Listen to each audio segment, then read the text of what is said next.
Fala, pessoal! E aí, tudo bom com vocês? Belezeira? Vamos para mais uma aulinha hoje, então? Então, num oferecimento da BioCell Corporated Tech Genomics. Hoje a gente vai continuar o assunto botânica, tá? E o papo que a gente vai levar agora é sobre histologia vegetal. Então vamos para o assunto histologia vegetal. Aquele assunto, ó, show de bola, legal pra caramba. Todo mundo ama. Então vamos lá. Vamos começar primeiro falando o que é um tecido, né? Histologia vegetal é o estudo dos tecidos vegetais. Então a gente precisa saber o que é um tecido, né? Qual é a definição de tecido? Tecido é um conjunto de células cujo apresentam a mesma função, tá? São células normalmente idênticas, fisiologicamente falando, tá? E elas têm a mesma função, né? Normalmente elas constituem algum órgão, né? No caso dos vegetais, os órgãos, vocês sabem, né? São as folhas, os caules, as raízes, as flores e os frutos, né? Esses são os órgãos vegetais. Então, tecido é um conjunto de células de mesma fisiologia, muitas vezes muito próximas, muito semelhantes fisicamente falando, tá? Que tem a mesma função. Então, essa é a definição de tecido. Tá? Quando a gente começa a falar de histologia vegetal, a gente inicia falando dos tecidos meristemáticos, que também são conhecidos como tecidos embrionários ou até mesmo tecidos jovens, né? Qual é a função básica dos tecidos jovens? Eles são todos responsáveis, né, os meristemas são responsáveis pelo crescimento do vegetal. Tá? Esse crescimento pode ser vertical, ele pode ser um crescimento longitudinal, ele pode ser um crescimento em espessura, um crescimento horizontal, tá? Pode ocorrer o crescimento de novos ramos, né, novos galhos na planta. Então, o tecido meristemático, sendo um tecido jovem, ele é responsável pelo crescimento do vegetal, seja qual for o crescimento, tá?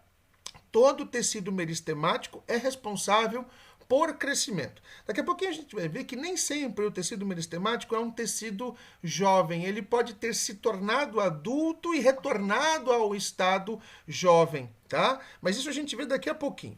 O que a gente espera encontrar em células meristemáticas, em células jovens do tecido vegetal meristemático?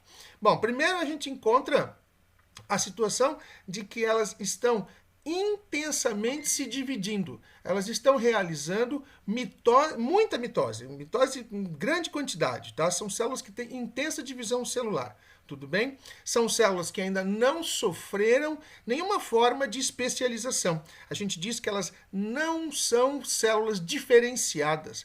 Elas são células que podem se transformar em qualquer coisa no vegetal. Então elas são indiferenciadas, tá? São células que podem se tornar qualquer outro tipo celular no vegetal à medida em que se tornam células adultas, tá? Essas células são normalmente pequenas, elas têm uma parede celular bem fininha, né, já que elas têm intensa atividade mitótica, e assim, elas têm o vacúolo delas normalmente é menor, é pequenininho, tá? Com o tempo, esse vacúolo se desenvolve à medida em que essas células vão se tornando células adultas, né? À medida em que essas células vão sofrendo diferenciação. Tudo bem? Então aqui a gente tem um esqueminha de uma célula vegetal, tá? Aqui é uma célula vegetal genérica, uma célula vegetal adulta, não é uma célula meristemática, tá?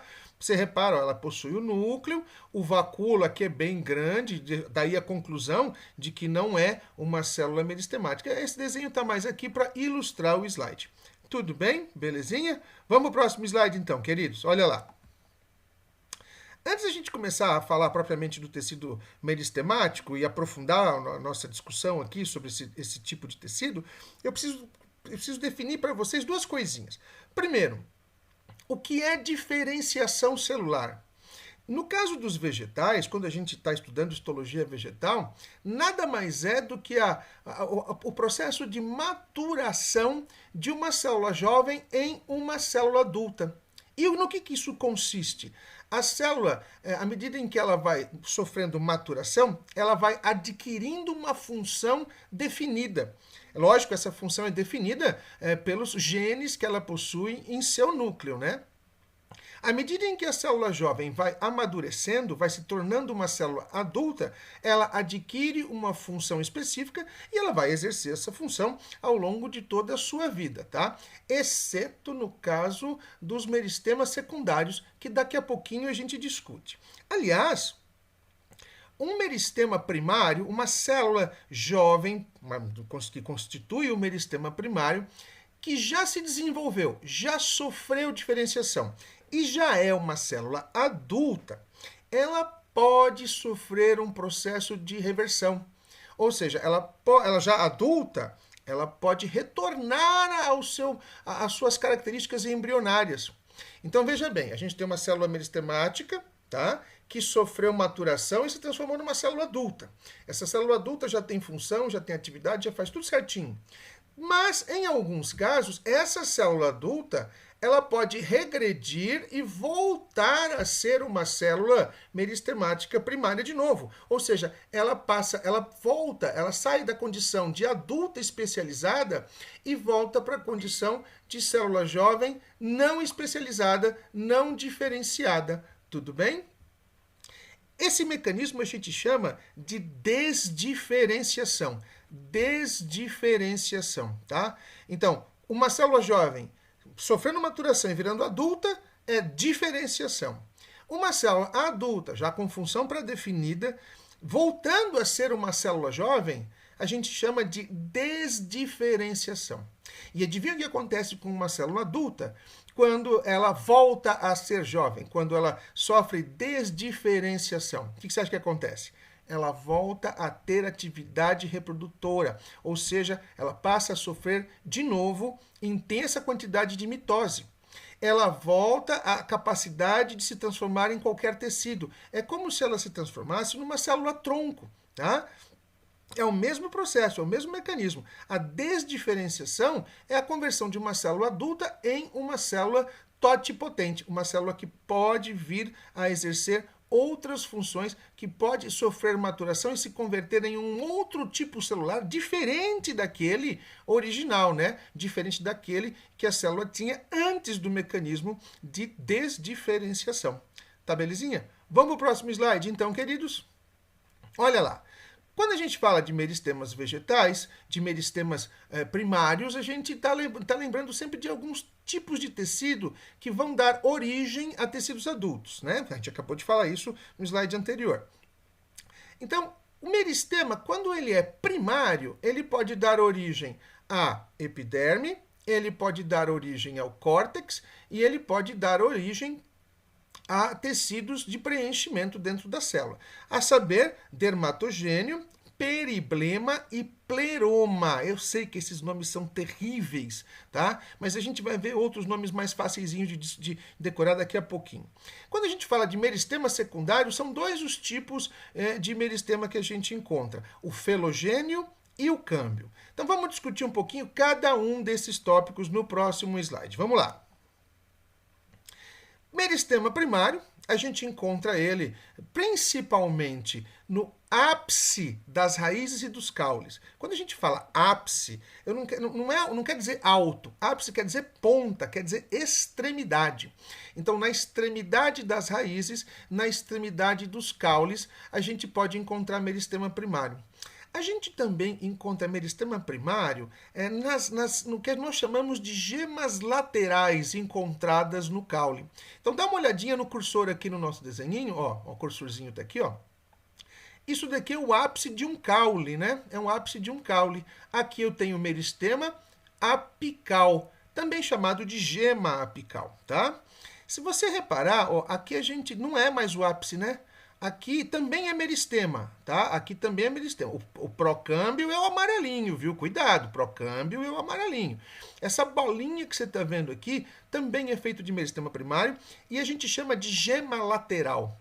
As gemas laterais dão origem a galhos, a novos galhos da planta, enquanto a gema apical promove o crescimento longitudinal, não só no caule, como a gente também encontra gema apical na raiz. No próximo slide a gente vai ver isso, tá bom? Joia. Só que é o seguinte, aqui é para crescimento longitudinal, né? À medida em que esse tecido cresce, e ele cresce para cima, as células se dividem e se deslocam para cima, as células que vão ficando para trás, elas vão sofrendo maturação, tá? Enquanto isso não ocorre, se você fizer um corte transversal aqui, ó, se você cortar transversalmente, você obtém essa imagem. Tá? Então, aqui na região do tecido meristemático primário, ao cortar transversalmente, a gente vê essa imagenzinha aqui. E o que a gente encontra aqui? Bom, o tecido meristemático que dá origem à epiderme, que a gente pode chamar de dermatogênio ou, se você preferir, protoderme. Proto quer dizer primitivo. Então, eu acho que protoderme é mais fácil de você gravar do que dermatogênio, né? Um nome chato pra caramba de decorar. Tá? Então, a protoderme dá origem à epiderme. Ele se encontra aqui, ó, tá? Lembrando que o corte foi realizado nessa região aqui, tá?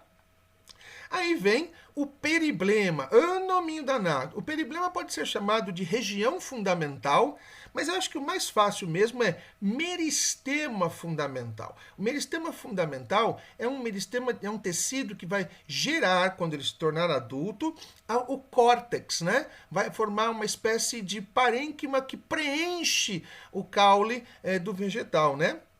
Então, a gente tem aí, como quem dá origem ao córtex, a gente tem a região fundamental, ou o meristema fundamental, ou, se você ainda preferir, periblema, tá bom? Então, esse tipo de tecido meristemático dá origem à formação do córtex, tá?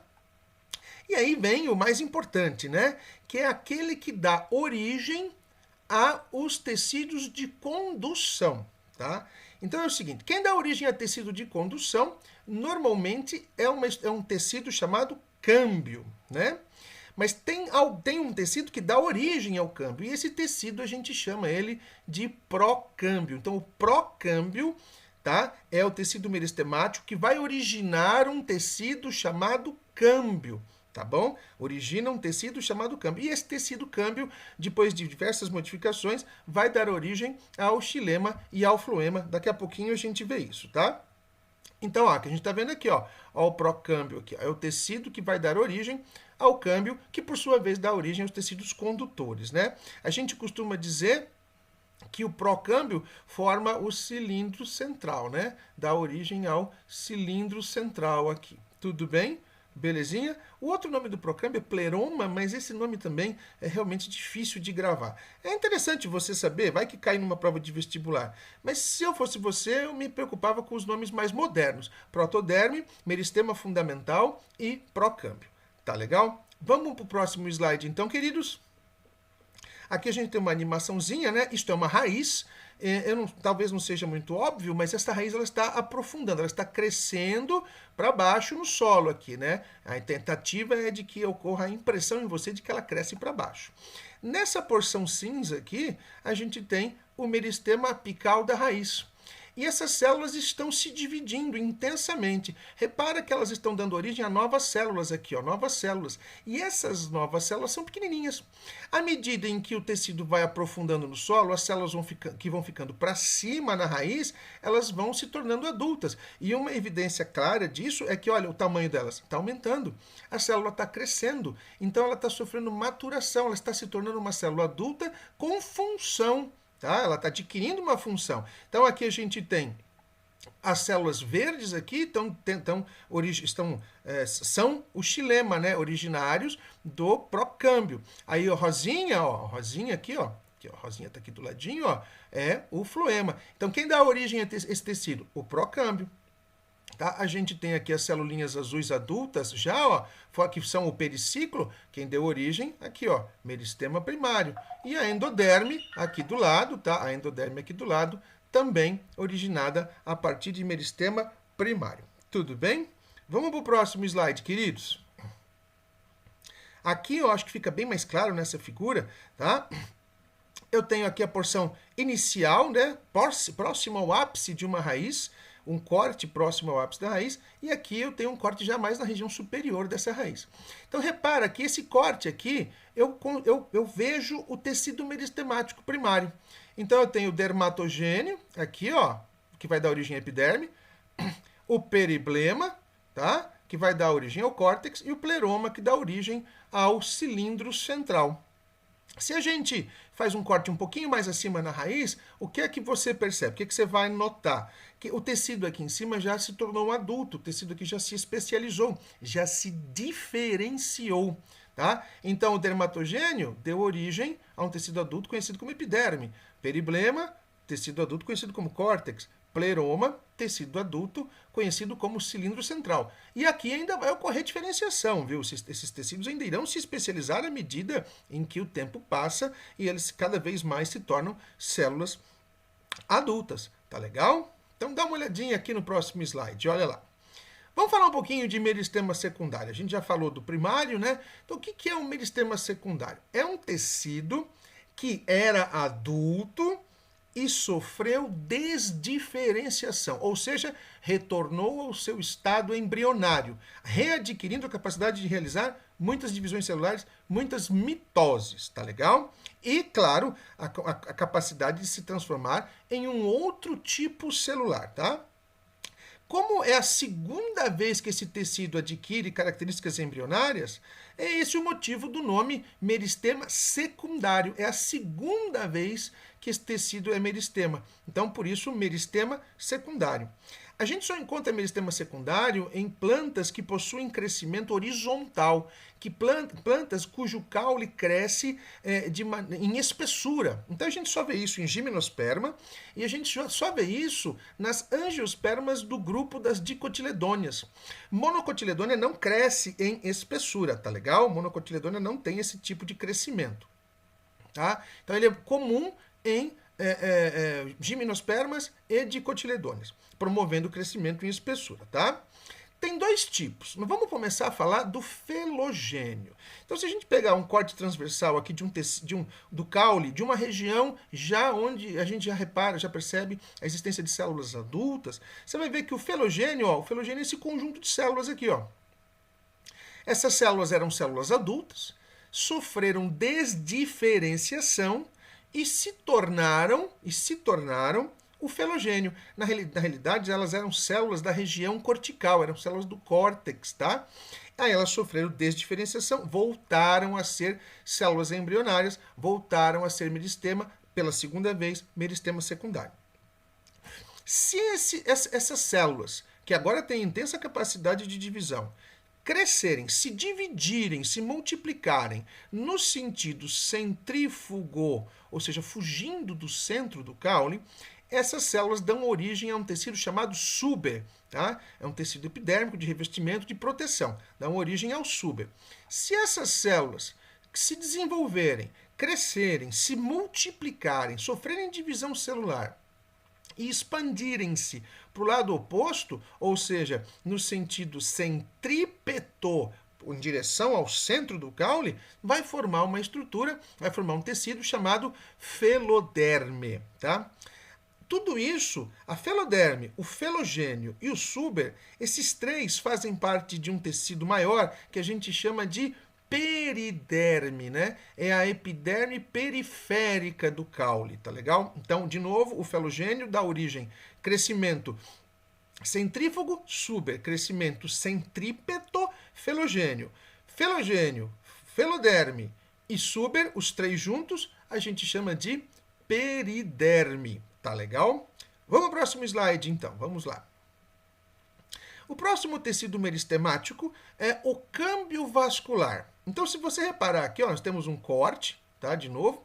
Lembrando que no slide anterior a gente estava observando essa regiãozinha aqui, ó. Essa regiãozinha aqui, ó, tá? E agora, esse corte que nós estamos vendo é esta região aqui, viu? Ó, é mais para dentro do caule, tá? É mais para o interior do caule. Então, o slide anterior, quando a gente falou do felogênio, a fatia de pizza era esse pedaço aqui que eu estou circulando para você, ó. E essa fatia de pizza que nós estamos vendo agora no slide do câmbio vascular, tá aqui para dentro, viu? É outra região, tá legal? Muito bem, então o câmbio vascular é um conjunto de células que pertenciam ao cilindro central e se desdiferenciaram, dando origem a esse tecido que nós chamamos de câmbio. O câmbio é um tecido que, quando sofre mitose, no sentido centrífugo, ou seja, na direção do centro do caule para fora, vai originar as células liberianas, que você conhece como células do floema, tá? Se o câmbio crescer no sentido oposto, ou seja, no sentido centrípeto, em direção ao centro, as células que vão ser originadas são as células do lenho, que você conhece como células xilemáticas, células do xilema, tá? Então, o câmbio dá origem ao xilema, que transporta seiva bruta, e dá origem ao floema, que transporta seiva elaborada. O xilema mais o câmbio mais o floema, nós chamamos esses três juntos de paquita, tá bom? Eu sei que é um nome estranho, mas é assim que a botânica chama, tá? Paquita. Belezeira? Tá tudo joinha? Queridos, era isso que eu tinha para dizer para vocês. Obrigado pela atenção. Vocês me desculpem aí qualquer coisa. Eu estou me esforçando ao máximo para ver se eu consigo fazer umas aulinhas legais aqui. De repente, do dia para noite tive que virar youtuber, tá bom? Um beijo, obrigado, boa semana, se cuidem, fiquem com Deus. Até a próxima. Falou, moçada. Tchau, tchau.